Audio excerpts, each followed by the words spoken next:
नमस्कार, KP news 24/7 में आपका स्वागत है। मैं अश्विनी आपके साथ। आइए एक नजर डालते हैं अब तक के मुख्य समाचारों पर। बाल विवाह पर रोक लगाने के लिए अधिकारियों को योजनाबद्ध तरीके से काम करना चाहिए, के नागनगौड़ा की सलाह। जिले में भारी मात्रा में जब्त गांजा को किया नष्ट। ब्रांड बेंगलुरु के तहत दो तरफा सुरंग सड़क परियोजना के लिए वैश्विक निविदाएं आमंत्रित की गई। पर्यावरण मंत्री ने अधिकारियों से विश्व बैंक सहायता प्राप्त कर्नाटका शोर ब्लू पैक परियोजना के लिए डीपीआर तैयार करने को कहा। वॉशरूम मामले में सीआईडी ने उडुपी कॉलेज का दौरा किया, बयान दर्ज किए। वो मोमेंट जब पीएम मोदी आए सदन में, पक्ष और विपक्ष दोनों तरफ से लगने लगे ऐसे नारे। प्रधानमंत्री के आने से क्या होने वाला है, क्या परमात्मा है वो, राज्य में बीजेपी पर भड़के मल्लिकार्जुन खड़गे।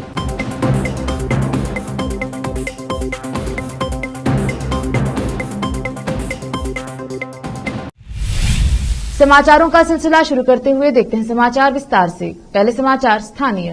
कर्नाटका राज्य बाल अधिकार संरक्षण आयोग के नागनगौड़ा ने कहा कि अगर आंगनवाड़ी कार्यकर्ता, आशा कार्यकर्ता, शिक्षक, राजस्व विभाग के अधिकारी बाल विवाह पर प्रतिबंध लगाने के लिए ठोस प्रयास करे तो बाल विवाह को रोका जा सकता है। वह गुरुवार को जिला पंचायत कार्यालय हॉल में कर्नाटका राज्य बाल अधिकार संरक्षण आयोग, जिला प्रशासन, जिला पंचायत, जिला कानूनी सेवा प्राधिकरण, पुलिस विभाग, महिला और बाल विकास विभाग, जिला बाल संरक्षण इकाई, पूर्व स्नातक शिक्षा के साथ उपस्थित थे। विभाग, स्कूल शिक्षा विभाग, विद्या निकेतन संस्थान जेल गए। उन्होंने राइट्स ट्रस्ट बेंगलुरु और कर्नाटका बाल विवाह विरोधी फोरम के साथ साझेदारी में बाल विवाह पर प्रतिबंध लगाने में बाल विवाह निषेध अधिकारियों की भूमिका और जिम्मेदारियों पर एक कार्यशाला की अध्यक्षता की और जिले के साथ प्रगति समीक्षा बैठक की अध्यक्षता की। बैठक के बाद गौड़ा ने संवाददाताओं से बात की। कैमरामैन संतोष का कवरेज। ಎರಡು ಹಂತದ ಸಭೆನ ನಾನು ಮಾಡಿದ್ದೇನೆ। ಮುಂದೆ ಜಿಲ್ಲಾಡಳಿತದ ಜೊತೆ ನಮ್ಮ ರಾಜ್ಯ ಮಟ್ಟದ ಅಲ್ಲೂ ಕೂಡ ಒಂದು ಸಭೆ ಆಗುತ್ತೆ। ವಿಶೇಷವಾಗಿ ಕಲ್ಯಾಣ ಕರ್ನಾಟಕದಲ್ಲಿ ಎಲ್ಲ ಪ್ರಮುಖ ಅಧಿಕಾರಿಗಳು ಇಲ್ಲೇ ಬಂದು ಒಂದು ಸಭೆ ಮಾಡಬೇಕು ಅಂತ ಹೇಳಿ ನಾವು ಆಗ್ರಹಿಸಿದ್ದೀವಿ। ಅದಾಗುತ್ತೆ। ಇವತ್ತು ಕಳೆದ 6-7 ತಿಂಗಳಿಂದ ಒಂದು ಸಭೆ ಮಾಡಿದ ನಂತರದ ಫಲಿತಾಂಶ ಏನಾಗಿದೆ, ಪ್ರಾಕ್ಟಿಕಲ್ ಆಗಿ ಏನು ಅನುಷ್ಠಾನ ಆಗಿದೆ ಅದೆಲ್ಲವನ್ನು ಕೂಡ ಇವತ್ತು ನಾವು ಒಂದು ಪರಿಶೀಲನೆ ಮಾಡಿದ್ದೀವಿ।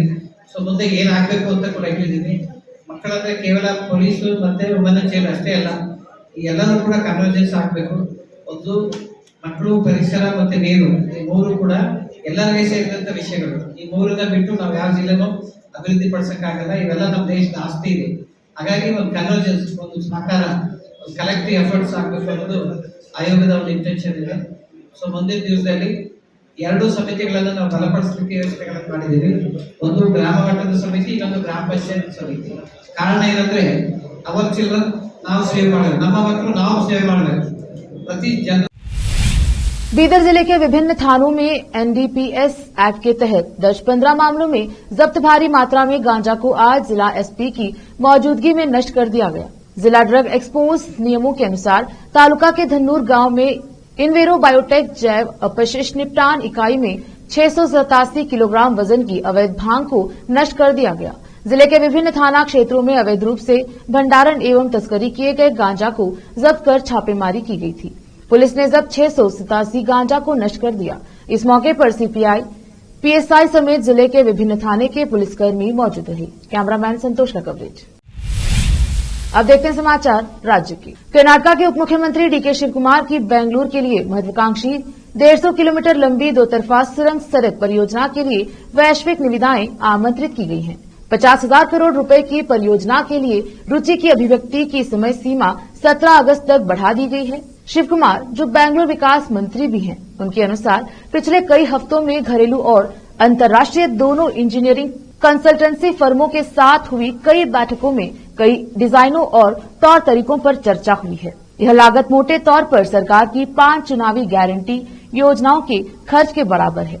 शिव कुमार को सड़क बुनियादी ढांचे के डिजाइन प्राप्त हुए हैं, जो airport road, Hosur road, Nelamangala और मैसूर रोड और कोलार रोड जैसे महत्वपूर्ण राष्ट्रीय राजमार्ग मार्गों से राज्य की राजधानी में भारी वाहनों की आवाजाही को रोककर यातायात को कम करने में मदद कर सकते हैं। कर्नाटका के पर्यावरण मंत्री ईश्वर खंडे ने विभाग के अधिकारियों को विश्व बैंक सहायता प्राप्त कर्नाटका शोर ब्लू पैक परियोजना के कार्यान्वयन के लिए एक विस्तृत परियोजना रिपोर्ट DPR तैयार करने का निर्देश दिया है। इस परियोजना का उद्देश्य समुद्र में प्लास्टिक कचरे को कम करना और पश्चिमी घाट की जैव विविधता की रक्षा करना है। मंत्री ने वरिष्ठ पर्यावरण अर्थशास्त्री पाब्लो बेनिटेज पोंस के नेतृत्व में विश्व बैंक के एक प्रतिनिधिमंडल से मुलाकात के बाद यह निर्देश दिया। खंडे ने कर्नाटक की 317 किलोमीटर लंबी तटरेखा पर हर दिन 50 टन प्लास्टिक कचरा जमा होने पर चिंता व्यक्त की। यह सामान्य रूप से समुद्री जीवन और अंडे देने के लिए तट पर आने वाले कछुओं के लिए एक गंभीर खतरा पैदा करता है। यह जरूरी है कि सिंगल यूज प्लास्टिक के इस्तेमाल पर अंकुश लगाया जाए। प्लास्टिक कचरा समुद्री जीवन के लिए खतरा है। यह परियोजना कर्नाटक के समुद्र तट पर प्लास्टिक कचरे के नकारात्मक प्रभाव को कम करने में मदद कर सकती है। विश्व बैंक के प्रतिनिधिमंडल ने खंडे से कहा कि तट से प्लास्टिक कचरा हटाने के लिए मछुआरों को भी शामिल किया जा सकता है। खंडे ने कहा कि ब्लू पैक परियोजना 840 करोड़ रुपए की अनुमानित लागत पर लागू की जाएगी, जिसमें से 70% विश्व बैंक द्वारा ऋण के रूप में प्रदान किया जाएगा और शेष राज्य सरकार द्वारा वहन किया जाएगा। आपराधिक जांच विभाग CID के अधिकारियों ने बुधवार 9 अगस्त को कॉलेज के टॉयलेट के अंदर अन्य महिला छात्रों द्वारा लड़कियों का वीडियो बनाने से संबंधित मामले की जांच के सिलसिले में यहां नेत्र ज्योति पैरामेडिकल कॉलेज का दौरा किया। पुलिस अधीक्षक राघवेंद्र हेगड़े के नेतृत्व में CID टीम ने परिसर का निरीक्षण किया और छात्रा का बयान दर्ज किया। टीम ने कॉलेज प्रबंधन और स्टाफ के बयान भी दर्ज किए। CID टीम ने कॉलेज के टॉयलेट और कॉमन हॉल में अपराध स्थल का महजार किया। कर्नाटक में सत्तारूढ़ कांग्रेस पार्टी ने टॉयलेट मामले में विवाद पैदा करने वाले फिल्मांकन की जांच सोमवार को CID की विशेष शाखा को सौंप दी। मुख्यमंत्री सिद्धरामैया ने कहा था, मामले में CID जांच के आदेश दिए गए हैं क्योंकि आरोप है कि वीडियो एक निजी कॉलेज के टॉयलेट में शूट किया गया था। यह एक संवेदनशील मामला है और अतिरिक्त जांच के लिए मामला CID को सौंप दिया गया है। इससे पहले भारतीय जनता पार्टी के एक प्रतिनिधिमंडल ने राजभवन में राज्यपाल थावरचंद गहलोत से मुलाकात की थी और विशेष जांच दल SIT से जांच की मांग करते हुए एक ज्ञापन भी सौंपा था। सीएम सिद्धरामैया ने डिप्टी SP रैंक के पुलिस अधिकारी से जांच के आदेश दिए थे। हालांकि भाजपा ने कहा कि DSP रैंक का अधिकारी इस मामले की जांच नहीं कर पाएगा और सरकार अपनी तुष्टीकरण की राजनीति के तहत मामले को दबा देगी। भाजपा 3 मुस्लिम लड़कियों के खिलाफ कानूनी कार्यवाही की मांग कर रही है और आरोप लगाया गया है कि वे वॉशरूम में हिंदू लड़कियों का वीडियो बना रही थी और वीडियो को दूसरों को प्रसारित करने के लिए सौंप रही थी। पार्टी नेताओं ने दावा किया था कि यह हिंदू लड़कियों के खिलाफ एक संगठित अपराध था। कर्नाटक पुलिस पर इस मुद्दे को लेकर आवाज उठाने पर महिला कार्यकर्ता रश्मि सामंत को परेशान करने का भी आरोप लगा। हालांकि कॉलेज ने कहा था कि पीड़िता मुस्लिम लड़कियों के खिलाफ शिकायत दर्ज करने की इच्छुक नहीं थी। पूर्व मुख्यमंत्री बसवराज बोम्मे ने नई दिल्ली में पार्टी के राष्ट्रीय प्रमुख JP नड्डा के साथ भाजपा संगठनात्मक मुद्दों पर चर्चा की। उन्होंने केंद्रीय गृह मंत्री अमित शाह से राज्य के राजनीतिक घटनाक्रम पर चर्चा की। पूर्व CM ने ट्वीट किया, नई दिल्ली में हमारे पार्टी अध्यक्ष JP नड्डा के साथ कई संगठनात्मक मुद्दों पर चर्चा हुई। ये बैठकें महत्वपूर्ण हैं क्योंकि पार्टी ने अभी तक नए प्रदेश अध्यक्ष और विधानसभा में विपक्ष के नेता की नियुक्ति नहीं की है। सूत्रों ने कहा कि बोम्मे ने राष्ट्रीय नेतृत्व को जल्द से जल्द एक LOP नियुक्त करने की आवश्यकता बताई क्योंकि मुद्दों को उठाना और नेतृत्व के साथ आगे बढ़ना मुश्किल है। सूत्रों ने बताया जाता है कि नड्डा ने बोम्मे को आश्वासन दिया है कि जल्द से जल्द निर्णय लिया जाएगा। बोम्मे ने मंगलवार को इसी तरह की गुहार लेकर केंद्रीय गृह मंत्री अमित शाह से मुलाकात की। शाह ने भी बोम्मे को जल्द से जल्द मामले पर गौर करने का आश्वासन दिया था। रोकते हैं समाचारों का सिलसिला, लेते हैं छोटा सा ब्रेक, जल्द लौटेंगे ब्रेक के बाद।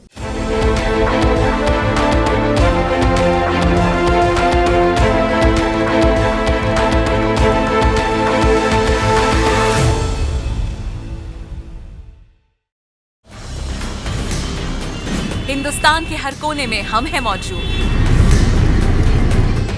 24 घंटे हालात पर गहरी नजर,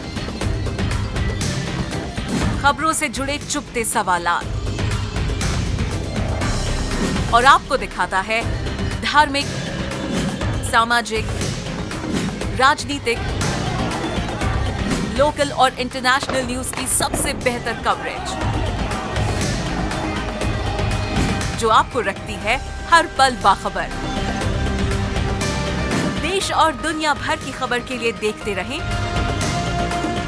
KP News 24/7। Noor education trust Bidar की ओर से चलाए जाने वाला Noor MEd and BEd college Bidar, recognised by NCTE Delhi and affiliated to Gulbarga University, Gulbarga. Admission are open for the academic year 2022-23.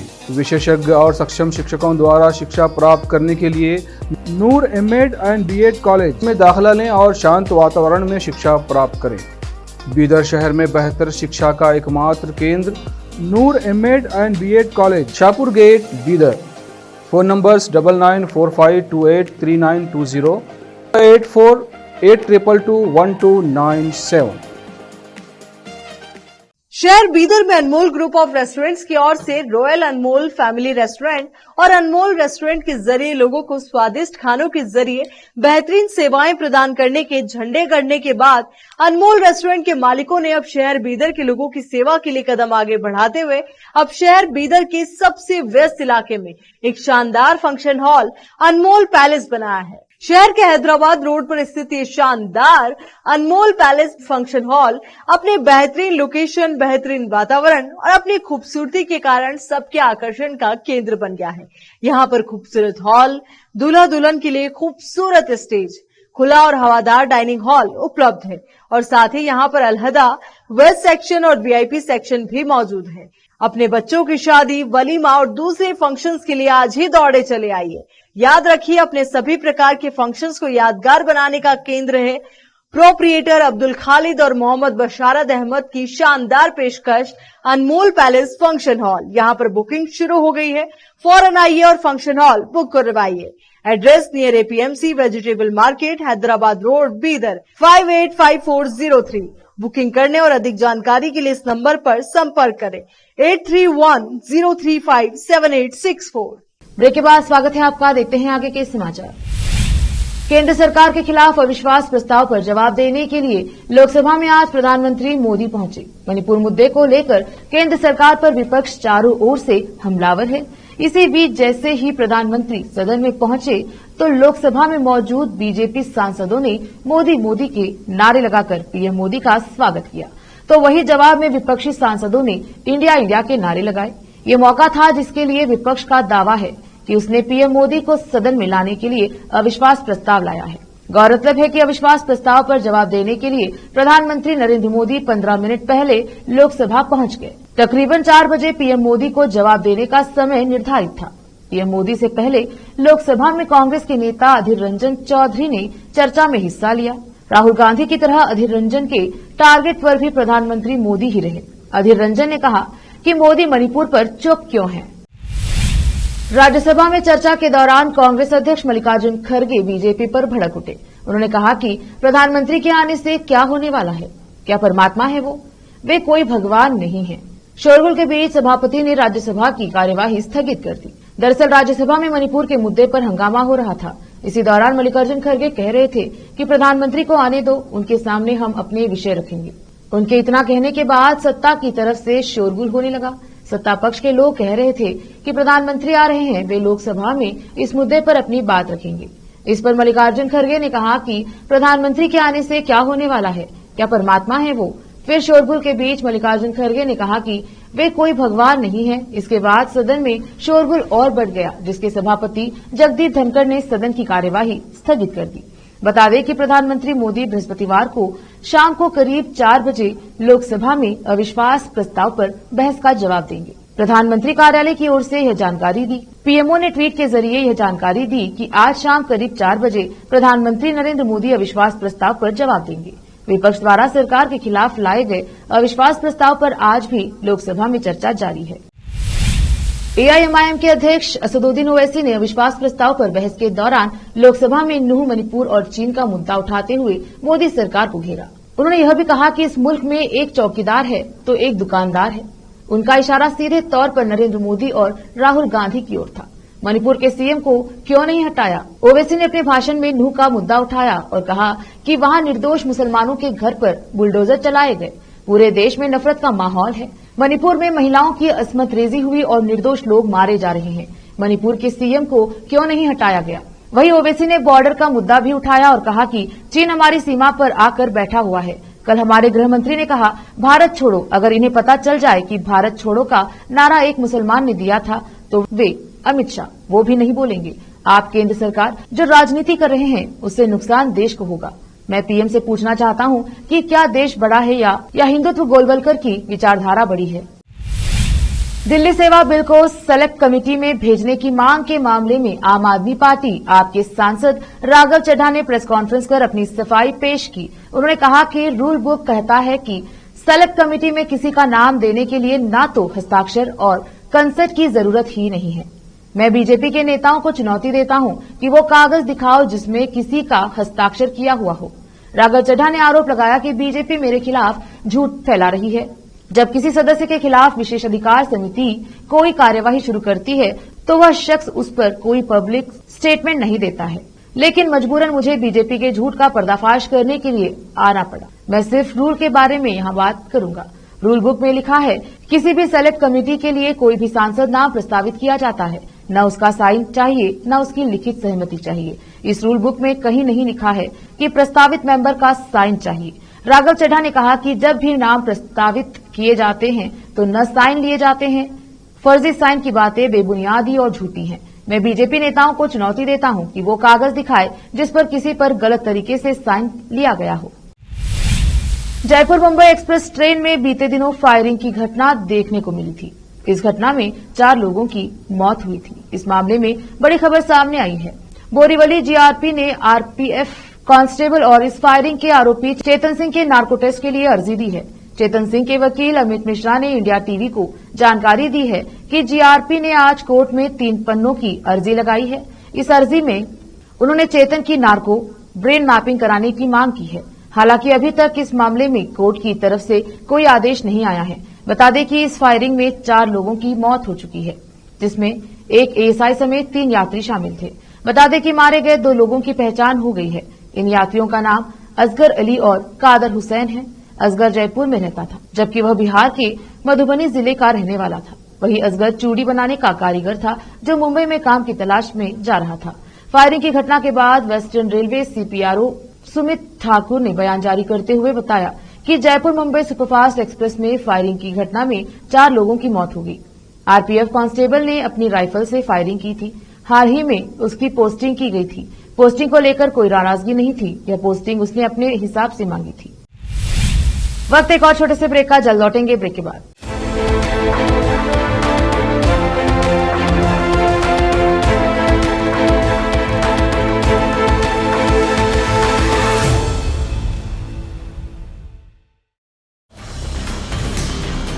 Hindustan के हर कोने में हम हैं मौजूद। 24 घंटे हालात पर गहरी नजर, खबरों से जुड़े चुपते सवालात और आपको दिखाता है धार्मिक, सामाजिक, राजनीतिक, लोकल और इंटरनेशनल न्यूज की सबसे बेहतर कवरेज जो आपको रखती है हर पल बाखबर। देश और दुनिया भर की खबर के लिए देखते रहें KP news 24/7। Noor education trust Bidar की ओर से चलाए जाने वाला Noor MEd and BEd college Bidar, recognised by NCTE Delhi and affiliated to Gulbarga University, Gulbarga. Admission are open for the academic year 2022-23. विशेषज्ञ और सक्षम शिक्षकों द्वारा शिक्षा प्राप्त करने के लिए नूर एमएड एंड बीएड कॉलेज में दाखिला लें और शांत वातावरण में शिक्षा प्राप्त करें। बीदर शहर में बेहतर शिक्षा का एकमात्र केंद्र Noor MEd and BEd college, Shahpur gate, Bidar. Phone numbers 9945283920 8482221297। शहर बीदर में अनमोल ग्रुप ऑफ रेस्टोरेंट्स की ओर से रॉयल अनमोल फैमिली रेस्टोरेंट और अनमोल रेस्टोरेंट के जरिए लोगों को स्वादिष्ट खानों के जरिए बेहतरीन सेवाएं प्रदान करने के झंडे गड़ने के बाद अनमोल रेस्टोरेंट के मालिकों ने अब शहर बीदर के लोगों की सेवा के लिए कदम आगे बढ़ाते हुए अब शहर बीदर के सबसे व्यस्त इलाके में एक शानदार फंक्शन हॉल अनमोल पैलेस बनाया है। शहर के हैदराबाद रोड पर स्थित ये शानदार अनमोल पैलेस फंक्शन हॉल अपने बेहतरीन लोकेशन, बेहतरीन वातावरण और अपनी खूबसूरती के कारण सबके आकर्षण का केंद्र बन गया है। यहाँ पर खूबसूरत हॉल, दूल्हा दुल्हन के लिए खूबसूरत स्टेज, खुला और हवादार डाइनिंग हॉल उपलब्ध है और साथ ही यहाँ पर अलहदा वेस्ट सेक्शन और वीआईपी सेक्शन भी मौजूद है। अपने बच्चों की शादी, वलीमा और दूसरे फंक्शंस के लिए आज ही दौड़े चले आइए। याद रखिए, अपने सभी प्रकार के फंक्शंस को यादगार बनाने का केंद्र है प्रोप्रिएटर अब्दुल खालिद और मोहम्मद बशारत अहमद की शानदार पेशकश अनमोल पैलेस फंक्शन हॉल। यहाँ पर बुकिंग शुरू हो गई है, फौरन आइए और फंक्शन हॉल बुक करवाइए। Address near APMC vegetable market, Hyderabad road, Bidar 585403। Booking करने और अधिक जानकारी के लिए इस नंबर पर संपर्क करें 8310357864। ब्रेक के बाद स्वागत है आपका। देखते हैं विदेश के समाचार। उत्तर कोरिया के तानाशाह किम जोंग एक बार फिर से चर्चे में हैं। इस बार के मिसाइल परीक्षण की वजह से नहीं, बल्कि अपनी सेना के शीर्ष सैन्य जनरल को बदलने की खबरों के कारण चर्चे में हैं। उन्होंने अपने शीर्ष सैन्य जनरल को बर्खास्त कर दिया है, साथ ही जंग की तैयारी करने की बात भी कही है। किम ने हथियारों के उत्पादन में वृद्धि और सैन्य अभ्यास बढ़ाने का आदेश दिया है। नॉर्थ कोरिया के सरकारी चैनल KRT के मुताबिक किम ने बुधवार को केंद्रीय सैन्य आयोग की बैठक की अध्यक्षता की। इस दौरान उत्तर कोरिया के दुश्मनों को रोकने के लिए जवाबी उपायों की योजनाओं पर चर्चा की गई। हालांकि किसी भी दुश्मन देश का नाम नहीं लिया गया है। सरकारी मीडिया के मुताबिक सेना के शीर्ष जनरल स्टाफ के प्रमुख पाक सू इल को हटाकर जनरल री योंग गिल को नया जनरल बनाया गया है। पाक सू इल को हटाने के पीछे कोई खास वजह भी नहीं बताई गई है। हालांकि अभी यह साफ नहीं है कि री योंग गिल रक्षा मंत्री के पद पर रहेंगे या नहीं। पाकिस्तान के पूर्व पीएम इमरान खान जेल में बंद हैं। इसी बीच पाकिस्तान की शहबाज शरीफ सरकार का कार्यकाल पूरा होने से 3 दिन पहले ही राष्ट्रपति आरिफ अलवी ने पाकिस्तान की संसद को 3 दिन पहले ही भंग कर दिया है। पीटीआई की कोर समिति ने बुधवार को जारी एक बयान में कहा कि उसने पीडीएम सरकार के 16 महीने के कार्यकाल के समाप्त होने पर जश्न मनाने का फैसला किया है। नेशनल असेंबली निर्धारित समय से पूर्व भंग किए जाने के कारण पाकिस्तान निर्वाचन आयोग 90 दिन के भीतर चुनाव कराएगी। पीडीएम गठबंधन ने पिछले साल अप्रैल में खान की सरकार को हटाकर सत्ता हासिल की थी। इमरान खान 70 को 2018 से 2022 तक प्रधानमंत्री के रूप में अपने कार्यकाल के दौरान अवैध रूप से सरकारी उपहार बेचने के लिए तोशखाना भ्रष्टाचार मामले में शनिवार को इस्लामाबाद की निचली अदालत ने 3 साल की सजा सुनाई थी। बाद में उन्हें पंजाब पुलिस ने उनके लाहौर स्थित आवास से गिरफ्तार कर लिया। एक नजर फिल्मों के समाचारों पर। रिलीज होने के कुछ ही घंटों में लीक हुई रजनीकांत की जेलर मेकर्स को लगेगी बड़ी चपत। अब समाचार खेल जगत के। इंग्लैंड में डबल सेंचुरी लगाने के बाद पृथ्वी शॉ का बयान, कहा भारतीय सेलेक्टर्स क्या सोच। आखिर में समाचार बाजार के। आरबीआई ने बताया कब घटेगी महंगाई, जीडीपी वृद्धि के अनुमान में बदलाव नहीं। फिर से एक नजर आज के मुख्य समाचारों पर। बाल विवाह पर रोक लगाने के लिए अधिकारियों को योजनाबद्ध तरीके से काम करना चाहिए, के नागनगौड़ा की सलाह। जिले में भारी मात्रा में जब्त गांजा को किया नष्ट। ब्रांड बेंगलुरु के तहत 2 तरफा सुरंग सड़क परियोजना के लिए वैश्विक निविदाएं आमंत्रित की गई। पर्यावरण मंत्री ने अधिकारियों से विश्व बैंक सहायता प्राप्त कर्नाटका शोर ब्लू पैक परियोजना के लिए डीपीआर तैयार करने को कहा। वॉशरूम मामले में सीआईडी ने उडुपी कॉलेज का दौरा किया, बयान दर्ज किए। वो मोमेंट जब पीएम मोदी आए सदन में, पक्ष और विपक्ष दोनों तरफ से लगने लगे ऐसे नारे। प्रधानमंत्री के आने से क्या होने वाला है, क्या परमात्मा है वो, राज्य में बीजेपी पर भड़के मल्लिकार्जुन खड़गे।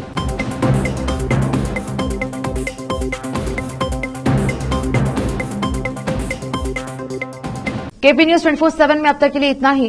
देखते रहिए केपी न्यूज 24/7। धन्यवाद।